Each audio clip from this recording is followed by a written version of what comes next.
Yeah.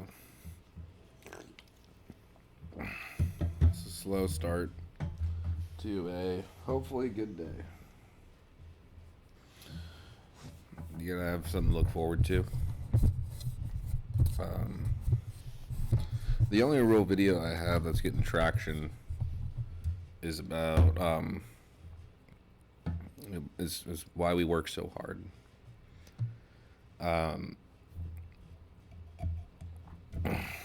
And I think people resonate with that because we live in a day and age where you're kind of blamed for not having things and not being able to afford things, and you're told to work harder. But as things get more expensive and our salaries fail to keep up with it, the standard of work seems to only be increasing. So I think that we work harder for a number of reasons. One of the few reasons is technology. I think that technology increases our standards for operating in this world. Yeah. I have bad acne, so if it bothers you, you're just gonna have to ignore it. It increases our standard because we have cars that drive us wherever we need to go, whenever we need to go. We have phones that allow for people to contact us whenever, and we have emails for people whenever to contact us, whatever. Yeah, I saw something yesterday where somebody was given a piece of paper at their job. Now, this wasn't a video, this was in person. And the guy said that it reminded him of simpler days where he didn't have to worry about keeping up with the computer. Because a lot of our jobs now are keeping up with the computer. It's not just paper transactions. We oftentimes have paper and computer transactions, so we kind of just double the work for the same thing. And a lot of it's just a fucking disaster. And people called me crazy for leaving my job. And maybe I am. I don't know. I have a job interview today. It's a pretty decent job interview. My prior experience is hopefully going to make it to where it'll be easier for me to get said job. But we live in this weird day and age where you either have to work impossibly hard or you just get things handed to you very easily. Some people dance on TikTok or make YouTube videos or do something that, while it might take a little bit of effort, it's nothing in comparison to even your basic minimum wage job. Or at least that's what a lot of people who make minimum wage would say. At most, it's video editing, which some people spend a lot of time, money, and energy on. Some people don't. Some people just go viral. And they just get lucky. And I think we forget that some people get lucky. I thought about it. And I've been thinking a lot about my decision to leave because I'm trying to not just beat myself up for it. But it is possible that it might be a good thing. I am still very young. I'm not even 30 yet. Some of you guys think that 29 is very old. But if you double my lifespan, I'm not even 60 yet. Some people start a whole new career in their 40s and 50s. Some people just retire and can't really afford to retire. I am fortunate enough to where my last job offered a couple of good benefits. Benefits were really the only reason why people stayed there. For a lot of people, at least.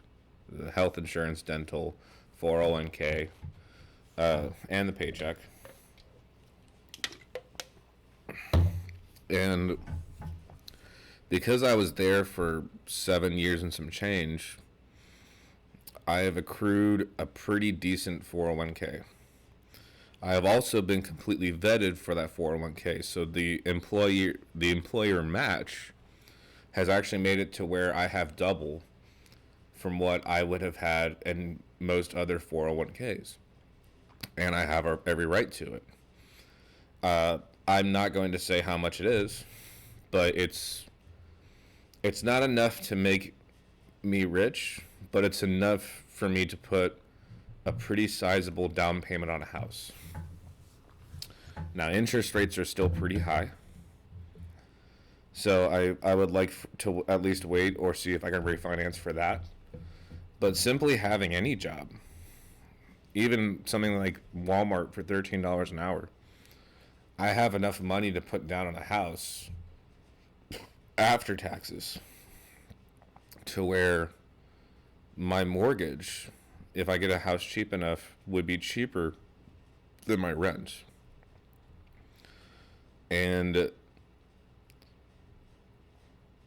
because of that, really the main thing that was stressing me out about my last job is kind of solved. Because what pissed me off is I made enough per hour to be able to afford to pay my bills. I was able to afford to pay my bills. I was kind of able to afford to buy whatever, somewhat large purchase I wanted. Like when me and my fiance got a PS5, it wasn't that big of a deal. But buying a house is still so expensive that wasn't an option for me.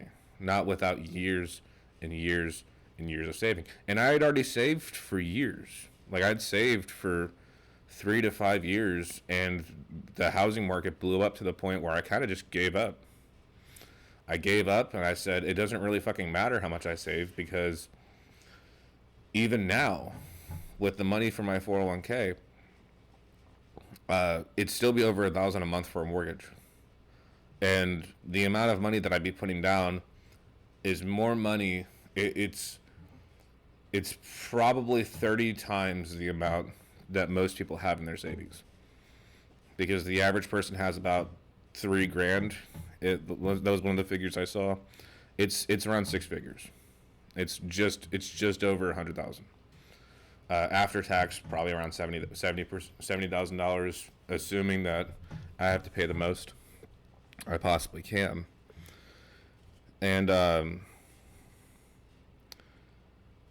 what stressed me out was that I had this high paying job that paid just enough for me to be told that I couldn't complain about it, but not enough to where I could actually afford a decent lifestyle. Because all I really wanted was to be able to save up for a house and have a mortgage that wasn't so cheap that I didn't have to work, or I just or like it didn't really matter how much money I made, but it was cheap enough to where I could pay for it, maybe even make double payments, and still have some left over for some things.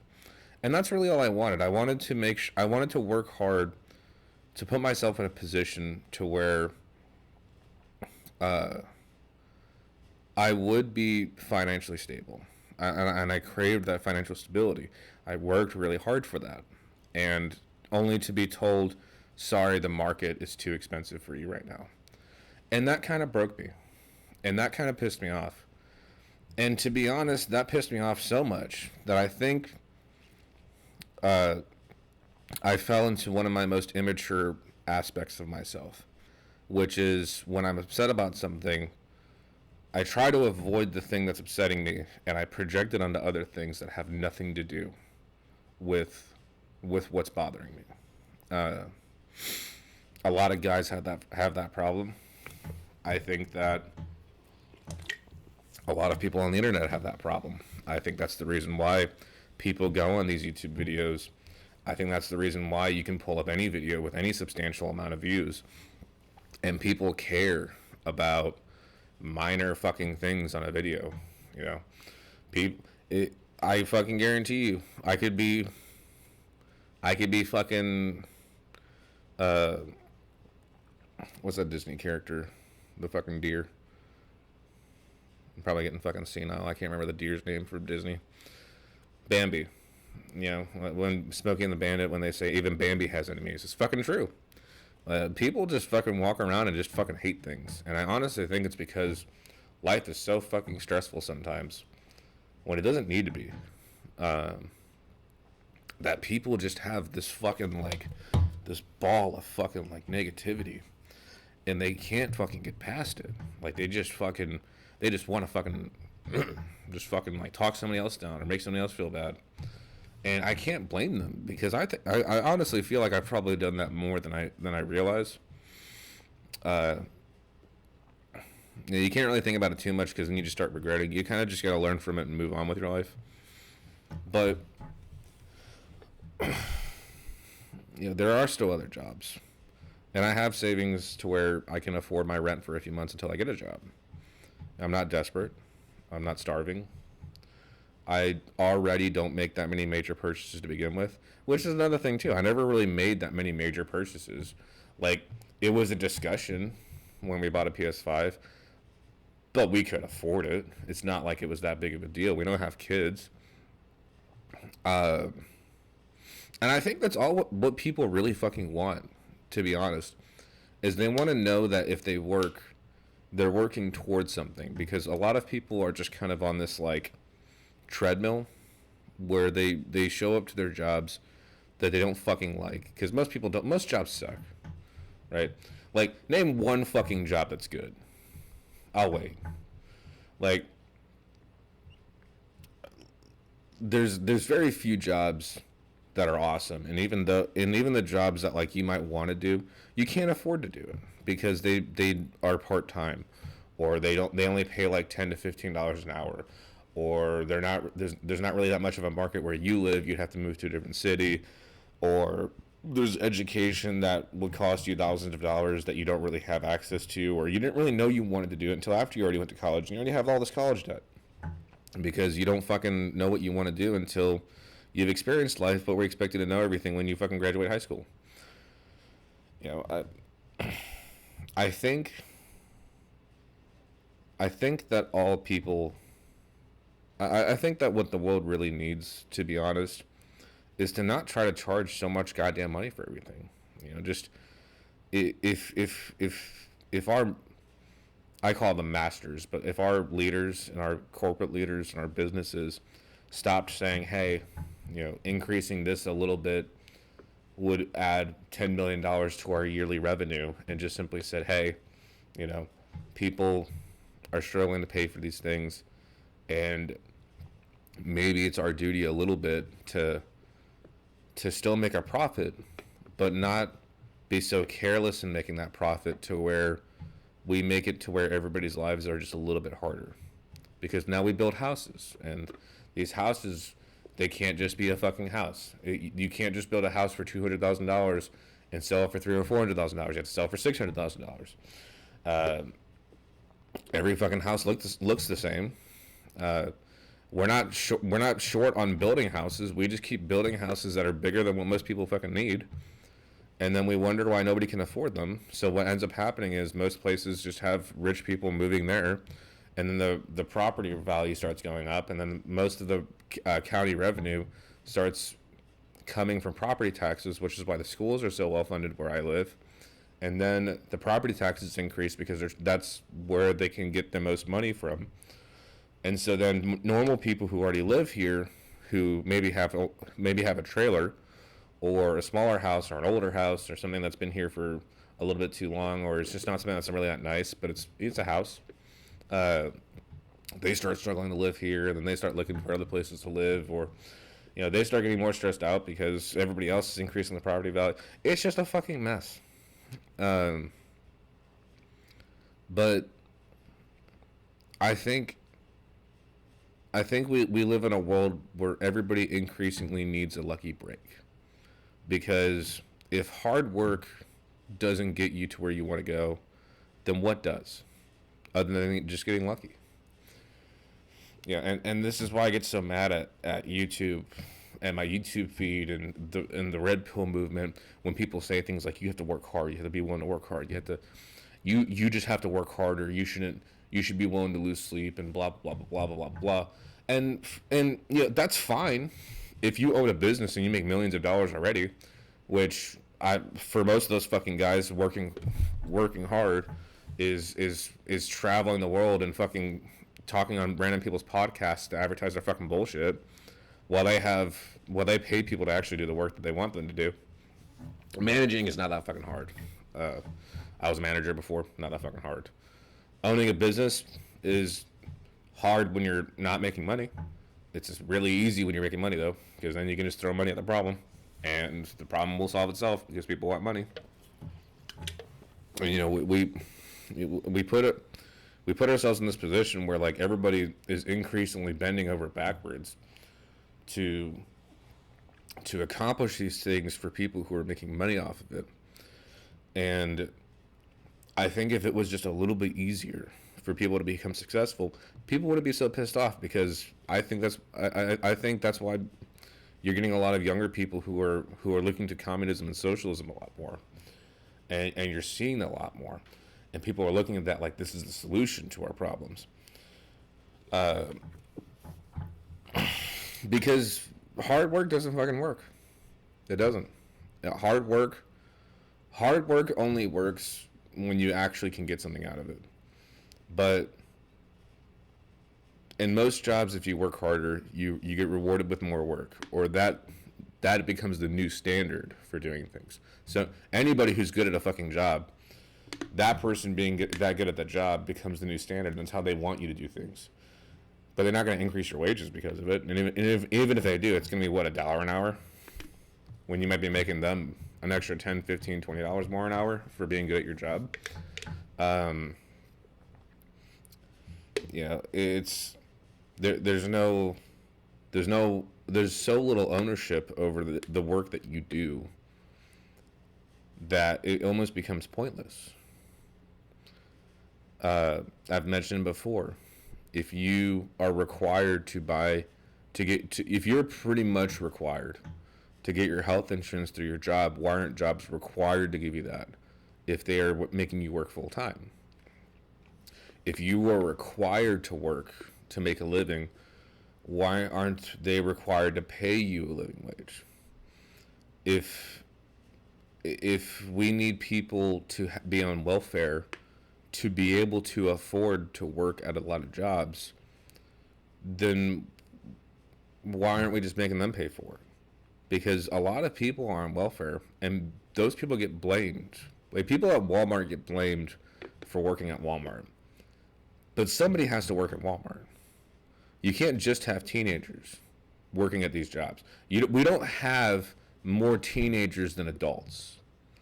But, and I'm old enough to where I've seen the shift. I've seen the shift of people saying things like Walmart, McDonald's. Well, they didn't really say Walmart too much, maybe for like the part-time positions.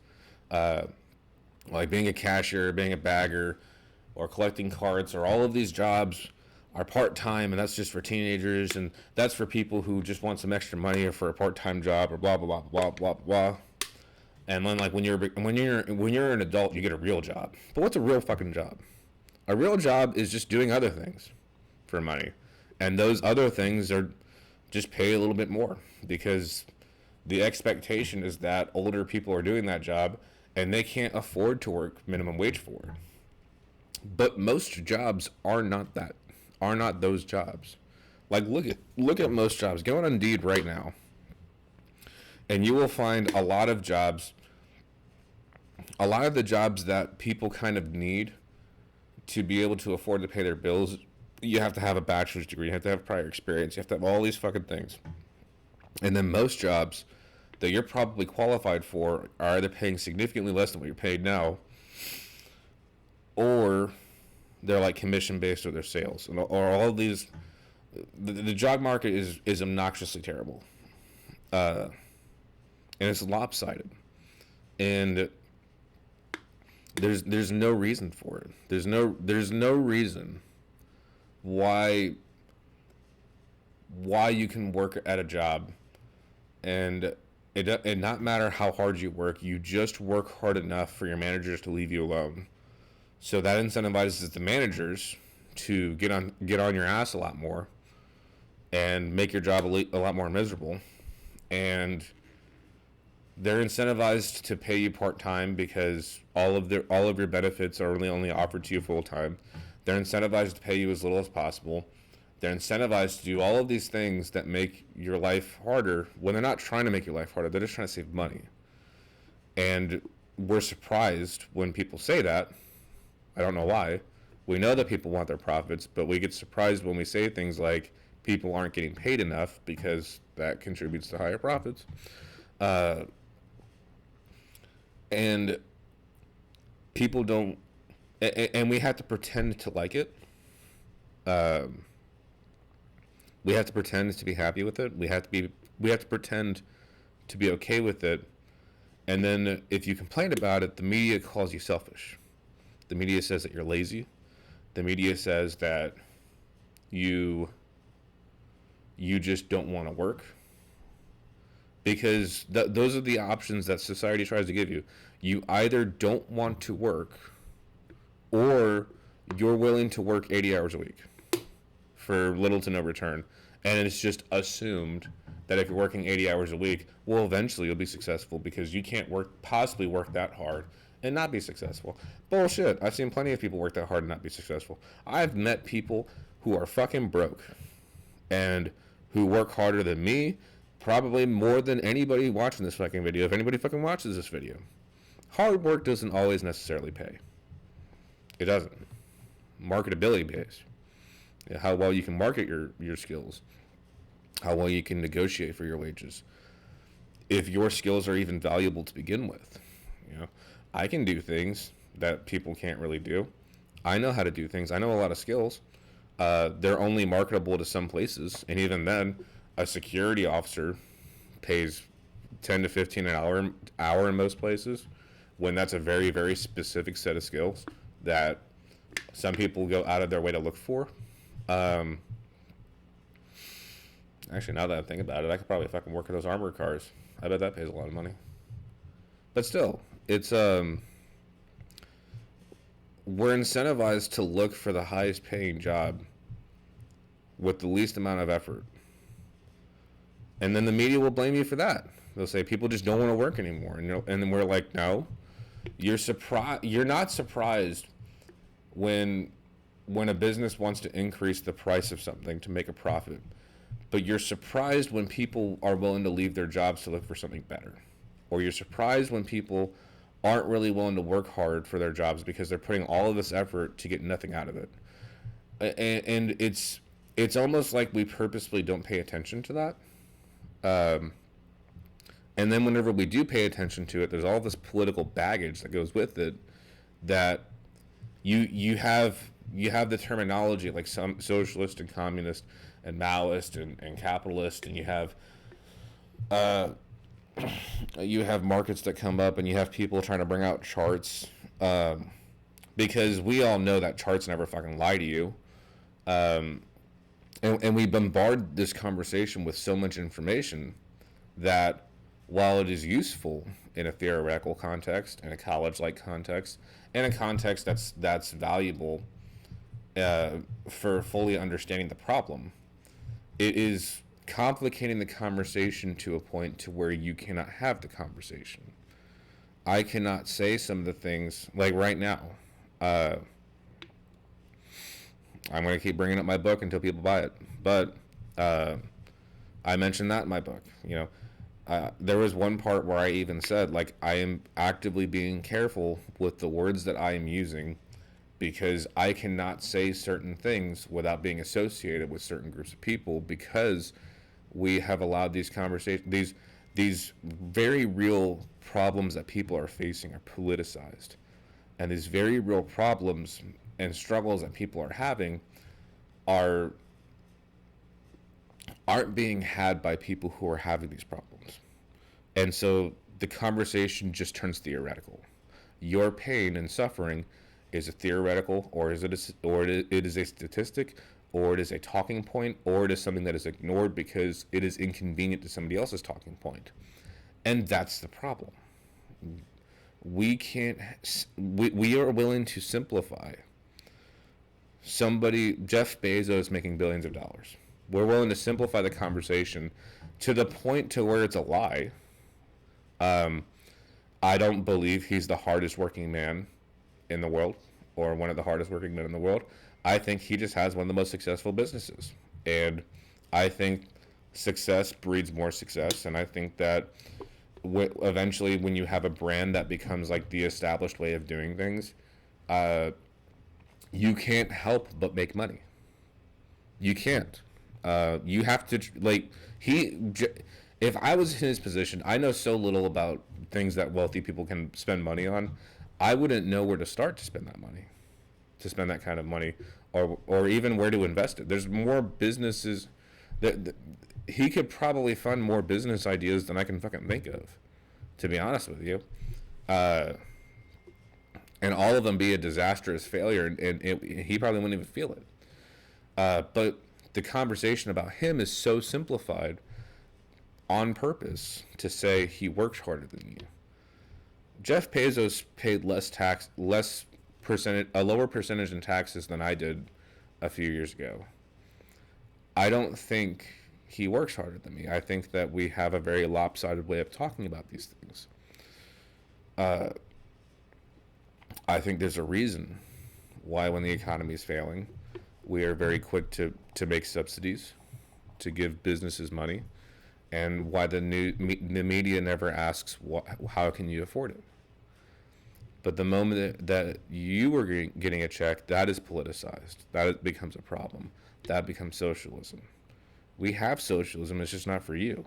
Um, and I can't even say that without the risk of being called a libtard, or without the risk of being associated with all these other things, because we have allowed this conversation to become so politicized we can't even have a conversation.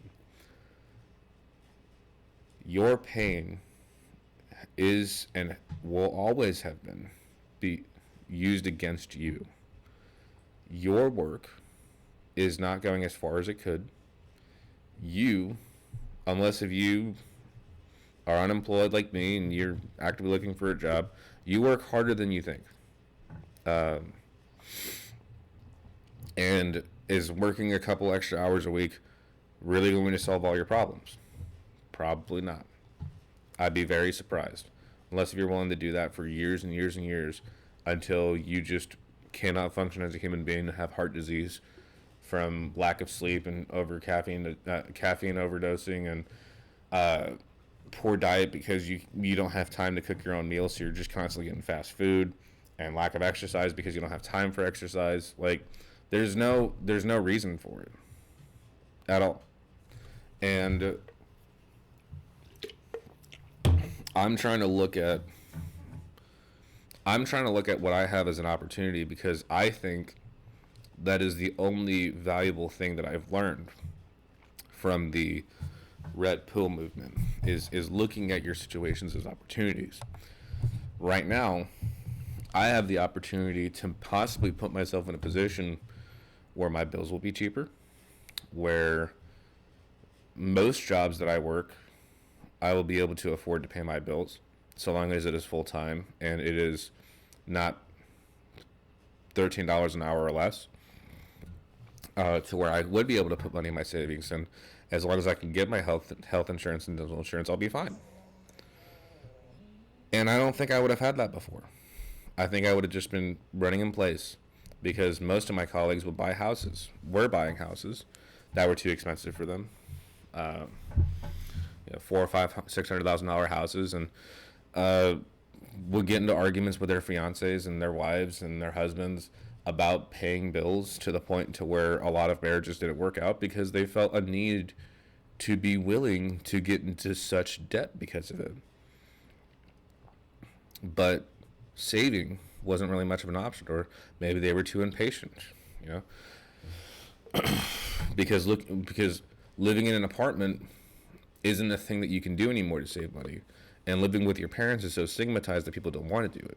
So what other option do you have other than to owe $3, $4, $500,000 for a house that you cannot afford, where your mortgage is more expensive than you can afford, where your property tax is probably more expensive than you can afford, where that extra dollar an hour or a few hours of overtime every week, or even working a part-time that pays absurd amounts of money becomes the standard for you to even be able to afford to pay your bills. And for what? For a modern looking house that is a little bit bigger than you need it to be, uh, with a property lot that is smaller than you would like. I can start over a 401k and still retire in my 50s. I can start over uh, my career. I could start over and still be able to afford things. And I want to take advantage of that. I want to find a job and find a house that I'm comfortable with. I want to use this extra time to do things that I love to do. And I want to use this extra time to work on the problems that I have, because when I have a kid, I don't want to be the narcissistic parent. I don't want to be the one that brings issues into the family. I don't want to be the parent that has problems that the kid has to be there for. If I have a kid, I should be there for their problems. But the way that I lived my life before was a lot of ignoring. It was a lot of ignoring these issues. There was a lot of stigma against these issues because these people required you to view that as a sort of weakness. Because if we look at you wanting extra time for yourself and wanting that to use that time to improve yourself and to not be so stressed out, well then you might not just think that you might no longer think that work is the most important part of your life. And it's not. It's not. It shouldn't be. And the problem is, for most people it is. There are people that have worked way harder than me for so much less. And I got enough out of it to where I think I can actually build a decent life for myself. And I did it until I couldn't. And I think that's just how I have to start looking at it. And I think I think that's how a lot of you need to start looking at your problems. Instead of staying on the internet and getting mad at everything, I think that you need to look at your problems. And I think I need to look at you need to look at the reasons why you did things, and look at the goals that you have, and look at where you need to put your effort in your life to be happy now and in the future. Because if you just stay miserable now and just stay on that grind now, then you might make more money. Hell, if you're lucky, you might have a job where you can make a lot of money and build a pretty decent savings, but you're not going to be spending any time on anybody that is around you. You're not going to have any meaningful relationships. You're probably going to develop some sort of alcoholism or something, and you're not going to be happy. And now you're just going to be miserable with money. And a lot of people are already miserable without money. Money probably helps, but maybe spend that extra time on yourself. Maybe look at your options in life. Maybe look at where you are now and where you want to be. And if you don't have time for that, maybe look for something that will give you more time to consider those things. And try to slow down your life a little bit. Because if you can slow down your life a little bit, maybe you could start thinking about it and contextualizing it. You can evaluate your mistakes and look at the opportunities in those mistakes, and look at the opportunities and the good things that you've done, and look at what you've built for yourself, and look in the direction of where you need to go to build more, instead of just doing what you're told.